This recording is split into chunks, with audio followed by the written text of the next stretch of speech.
moçada, tudo bem com vocês? Espero que estejam todos bem e prontos para dar continuidade ao nosso grupinho de plantas.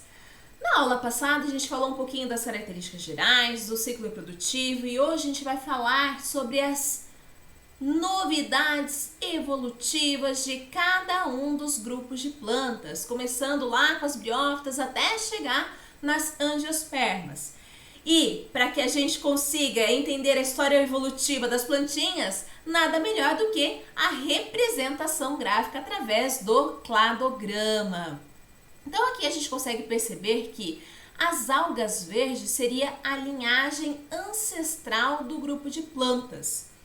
E que por mais que essas algas elas sejam parecidas com as plantas, elas não são. Bom, aí a gente começa a se perguntar, mas por que as algas elas não são plantas? Porque elas têm muitas características que são iguais às plantas. Elas são fotossintetizantes, elas têm clorofila A e B. Essas algas verdes ela apresentam como reserva energética o amido. Ela tem a parede celular de celulose. Ai, mas o que será que é diferente? Aí vocês podem me falar assim, por mais que ela seja multicelular, elas não formam tecidos, não formam órgãos. Mas briófitas também não. Briófitas elas não têm tecido verdadeiro, elas não vão formar órgãos. Mas tem uma característica que é aquela cereja do bolo que faz com que essas aqui sejam plantas e as algas não. Que é a característica delas serem embriófitas. Mas o que é esse trem de embriófitas? Então, as plantas, elas apresentam um embrião multicelular que é chamado de matrotrófico. Senhor, que palavra é essa? Calma, gente, tem tudo a ver. Trófico significa alimento, nutrição. Matro, mãe. Oh, meu Deus, é o embrião que vai se nutrir da mames. É isso aí. Então, esse embriãozinho ele vai ficar retido no organismo materno, se nutrindo até que ele seja autossuficiente. E isso é característico das plantas. Todas as demais daqui para frente vão ser embriófitas. Já as algas, elas apresentam o embrião, ele é independente. Isso faz com que esses organismos sejam plantas, enquanto que as algas, elas estejam lá com os protistas. Então, embriófitas é a apomorfia, é a novidade evolutiva que faz com que esses seres sejam plantas. Então, é uma característica bem importante.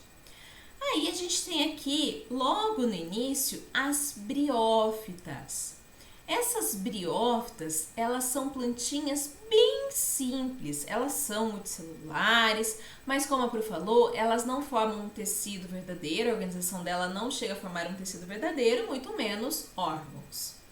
Então essas briófitas, pegando aqui, elas apresentam na sua fase de gametófito, lembrando que a gente, como é uma planta, né, vai ter a fase do gametófito e a gente vai ter o esporófito. Então, no gametófito, a gente vai ter uma estrutura que parece uma raiz, que é o rizóide, uma estrutura que parece um caule, que é o cauloide, e a gente tem uma estrutura que parece folhas, que seriam o filóide.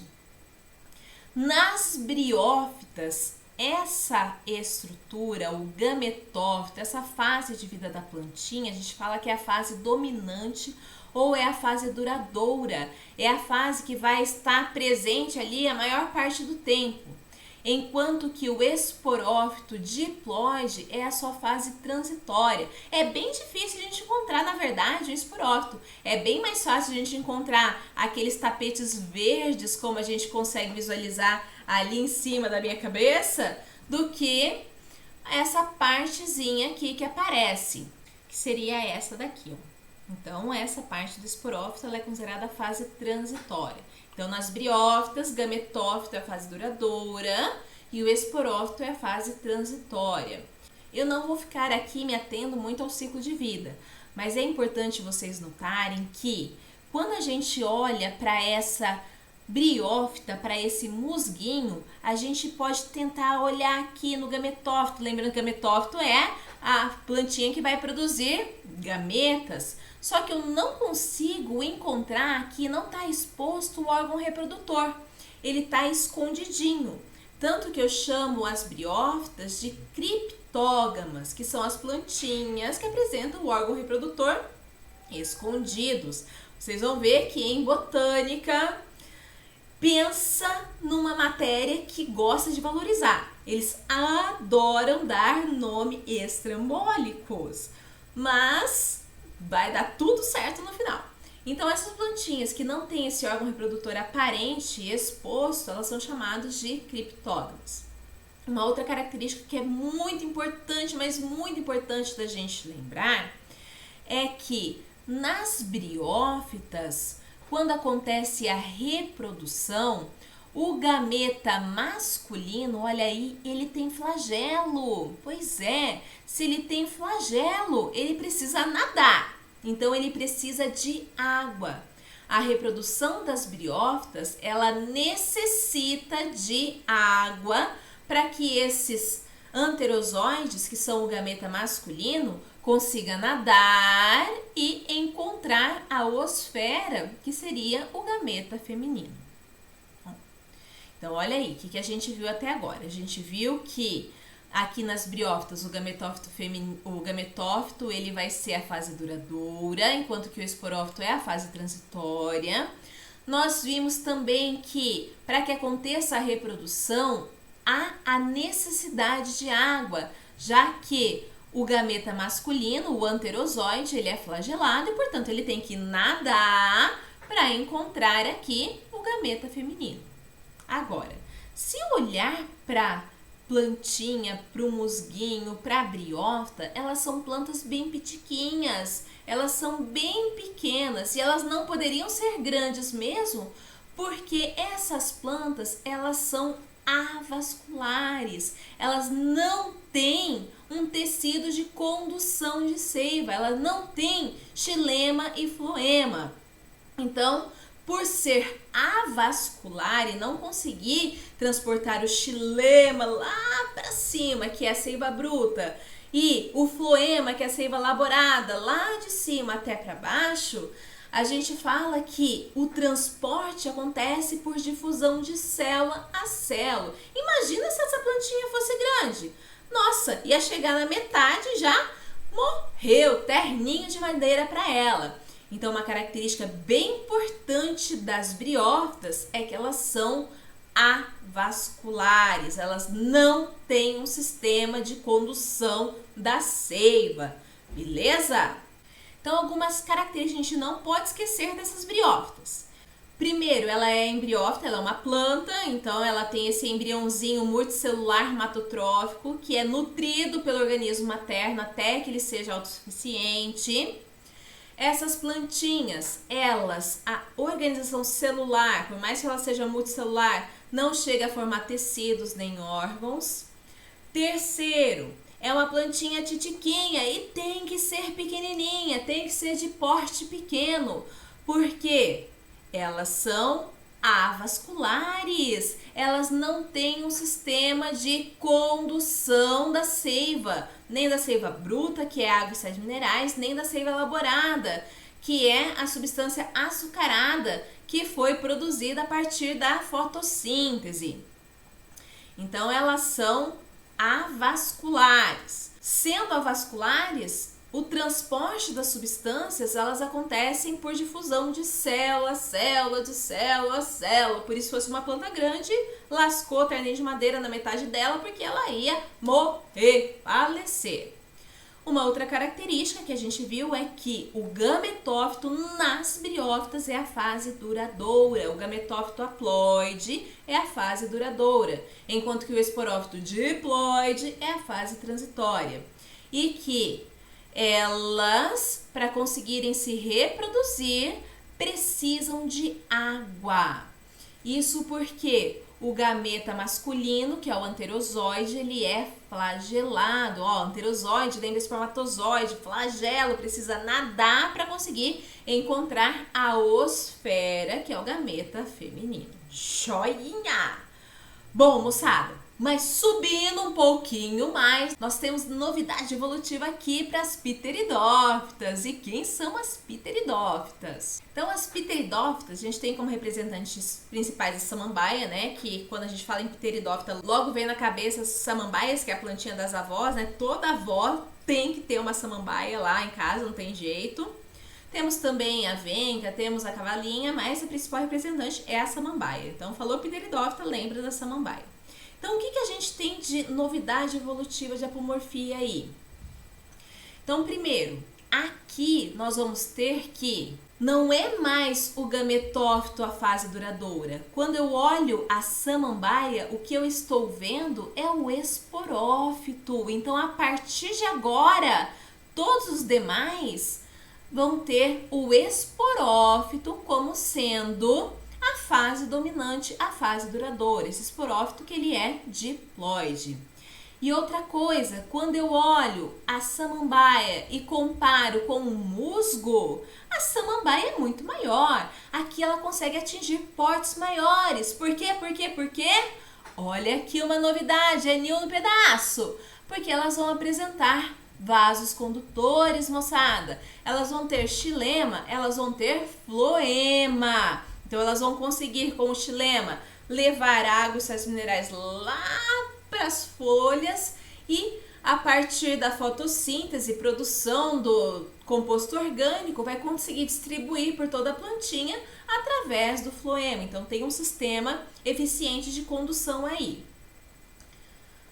Aqui nós temos também que as pteridófitas, elas vão apresentar tecido verdadeiro, vão apresentar a formação de órgãos. Então, ela tem raiz, ela tem caule, ela tem folhas, mas elas não têm ainda nem semente, nem flor, nem fruto.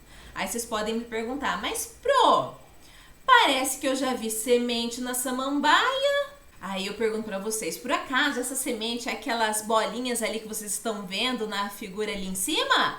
É? Se for, sinto informar, mas não é semente. Essas bolinhas são chamadas de soros.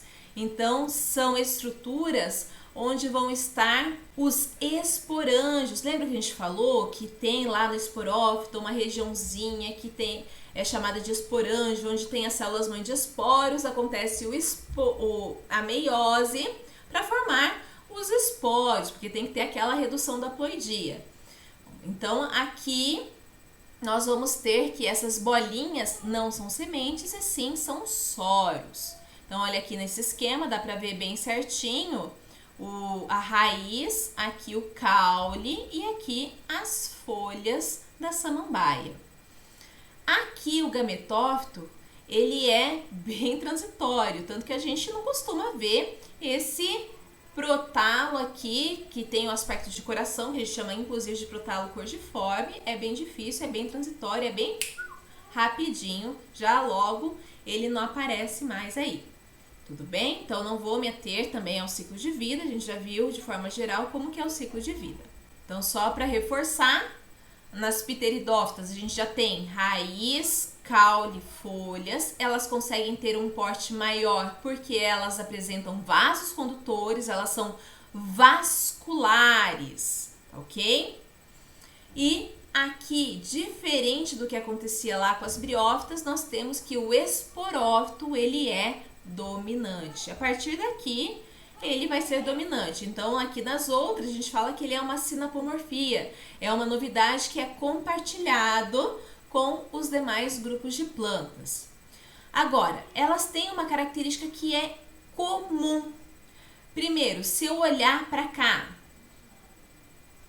nesse ciclo de vida, esse é o gametófito. O gametófito, lembra que seria a plantinha que vai produzir gametas. É a fase de vida que é para produzir gametas.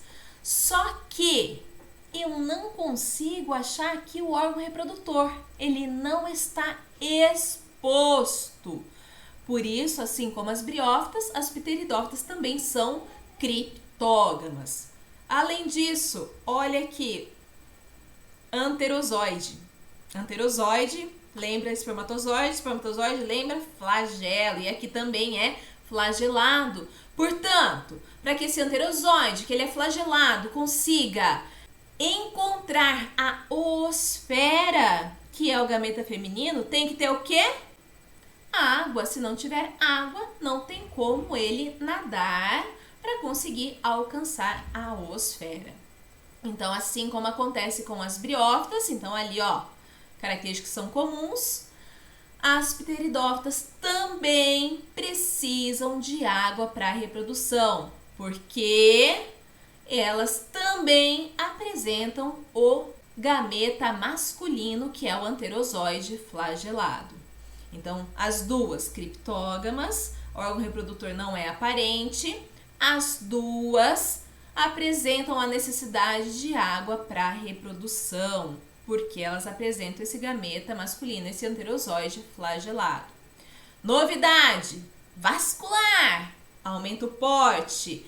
Órgãos, raiz, caule e folha, também é novidade. E esporófito, ele é dominante. Beleza? Bom, moçada, vamos dar um time, uma descansada, para que a gente possa tomar uma aguinha e voltar logo em seguida com gimnosperma e angiosperma. Beijo, até daqui a pouco!